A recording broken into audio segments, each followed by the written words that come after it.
जिंदगी के सफर में कुछ मोड़ ऐसे होते हैं जो सिर्फ रास्ते नहीं तकदीर बदल देते हैं। ये कहानी है अमित की, एक सिंपल मिडिल क्लास लड़का जिसका सपना था एक अच्छी जॉब, एक अच्छी जिंदगी और एक लड़की जिसे वो दिलो जान से चाहता था।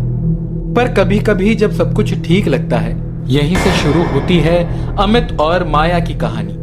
प्यार, विश्वास और एक ऐसे राज के साथ जिसका असर सिर्फ इनकी शादी पर नहीं बल्कि इनकी पूरी जिंदगी पर पड़ने वाला था। अमित, हमारे परिवार वाले हमारा रिश्ता स्वीकार तो कर लेंगे ना?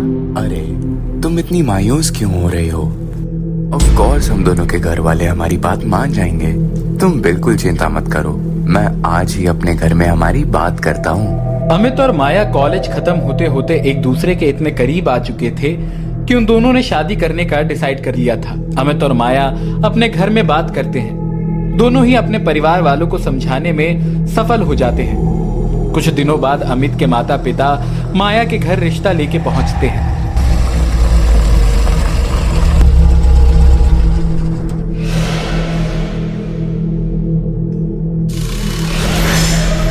कहते हैं जब जिंदगी में सब कुछ ठीक लगने लगे तभी अंधेरा सबसे करीब होता है।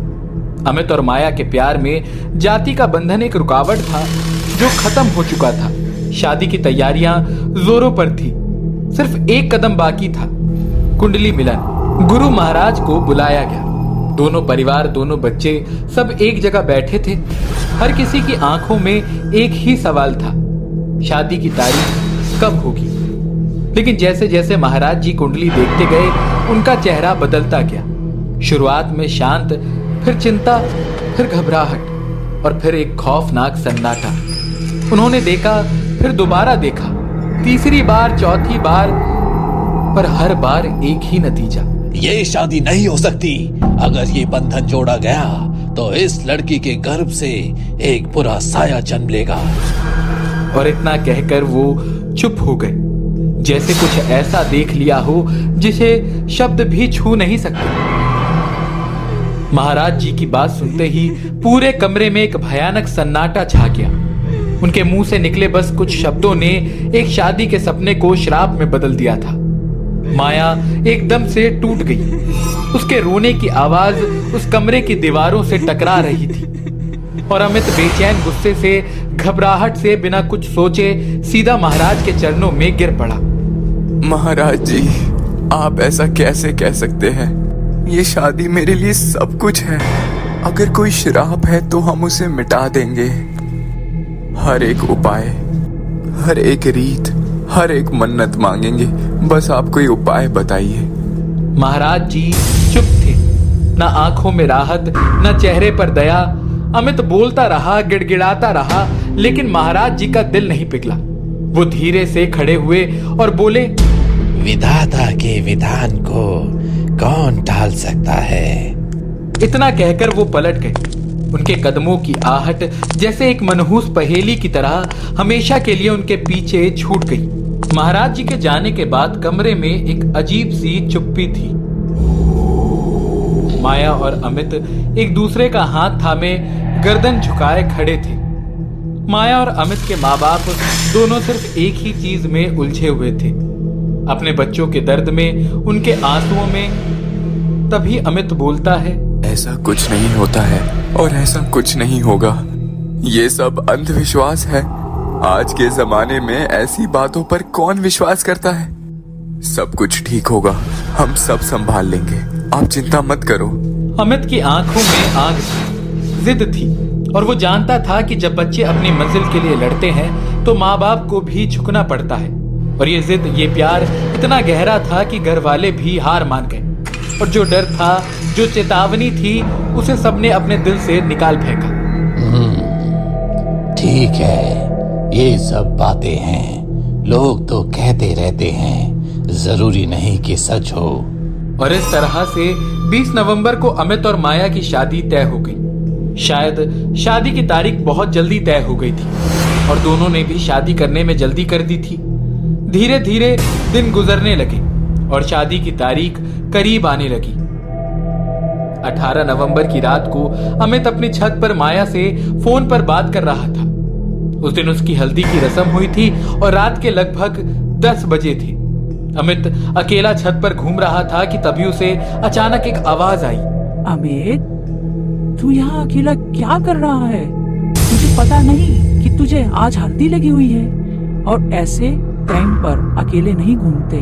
कोई भी बुरी शक्ति तुम्हें वश में कर सकती है। अमित मुड़ा लेकिन सामने कोई नहीं था।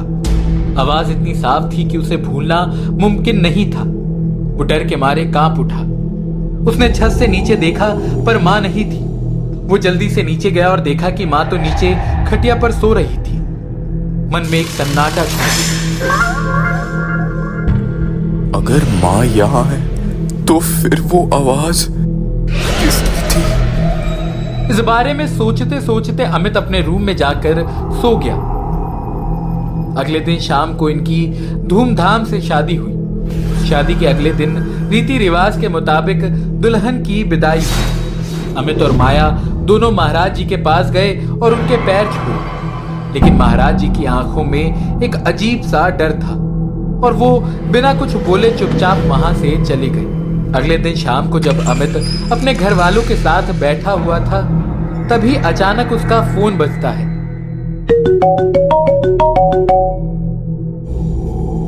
सुनो अमित, कंपनी का डेटाबेस हैक हो गया है। तुम्हें कल के कल जयपुर पहुंचना होगा। यार, ये क्या नई मुसीबत है? आज ही तो शादी हुई है और कल वापस से बाहर निकलना है। कंपनी का काम इम्पोर्टेंट था और अमित जिम्मेदार था। वो बिना कुछ सोचे समझे अपना सामान पैक करना शुरू कर देता है। लेकिन ये सिर्फ एक कंपनी की मुसीबत नहीं थी, कुछ और भी था जो अमित के साथ उस सफर पर निकलने वाला था। सुनो, मैं यहाँ अकेली रहकर क्या करूँगी? मैं भी तुम्हारे साथ ही चलती हूँ। हाँ बेटा, ठीक बोला बहू ने। काम के साथ साथ तुम्हारा घूमना भी हो जाएगा। जाओ, ले जाओ बहू को। अगले ही दिन वो दोनों जयपुर के लिए निकल गए। उन्हें लग रहा था कि वो जयपुर खुद जा रहे हैं, लेकिन वो इस बात से बिल्कुल अनजान थे कि वो जयपुर नहीं जा रहे थे, बल्कि जयपुर खुद उन्हें खींच रहा था। जैसे किसी अदृश्य ताकत ने उनकी रूह को आवाज दी हो और अब वापस लौटना उनके बस की बात नहीं थी।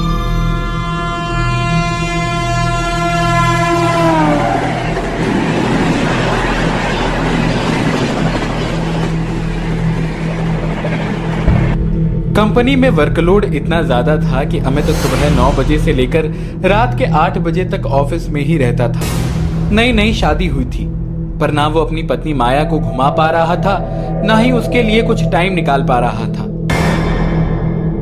लगातार करीबन 2 महीने तक अमित ने वहां बिना रुके काम किया और फाइनली सब कुछ सही हो गया था। सर, 2 महीने हो गए हैं, लगभग सब कुछ हैंडल हो गया है। मैं छुट्टी लेना चाहता हूँ। Yes, that's perfectly fine. You have done a great job. तुमने बहुत अच्छा काम किया है। मैं आज ही तुम्हारी छुट्टी अप्रूव करता हूँ। शहर की भीड़ भाड़ से थोड़ा दूर अमित और माया ने एक शांत जगह पर होटल बुक किया। होटल के आसपास 1-2 घर ही थे और बाकी चारों तरफ शांत और सुकून भरा माहौल। शाम को लगभग 6 बजे वो लोग होटल पहुंच गए। चेक इन करने के बाद जैसे ही वो अपने रूम की तरफ जा रहे थे, तभी उनका सामना एक बूढ़ी औरत से हुआ। सुनो, यहाँ का एक नियम है, रात को 9 बजे के बाद कमरे से बाहर मत निकलना। जो भी खाना पीना घूमना फिरना हो 9 बजे से पहले निपटा लेना। उसके बाद कमरे को अंदर से बंद कर लेना, बाहर मत निकलना। 9 बजे के बाद बाहर मत निकलना, ये क्या बात हुई भला? ये जगह जंगल के पास है। कभी कभी जंगली जानवर आसपास घूमते हैं और कई बार तो होटल के अंदर भी घुस जाते हैं। परेशानी हो सकती है, समझे?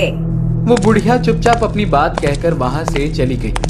अमित और माया एक दूसरे की तरफ देखकर थोड़ा चौंक गए। नियम थोड़ा अजीब है, लेकिन अब होटल बुक हो चुका है, कुछ बदला भी नहीं जा सकता। पति पत्नी दोनों एक अजीब से भाव के साथ अपने कमरे की तरफ बढ़ गए। थोड़ी दूर चलने के बाद वो एक कमरे की तरफ देखते हैं। वो कमरा बाहर से ही गंदा दिखाई दे रहा था।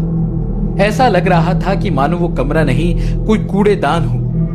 अमित के मन में उस कमरे को देखकर बहुत सवाल आए, लेकिन सफर की थकान उन्हें वहां से ले गई।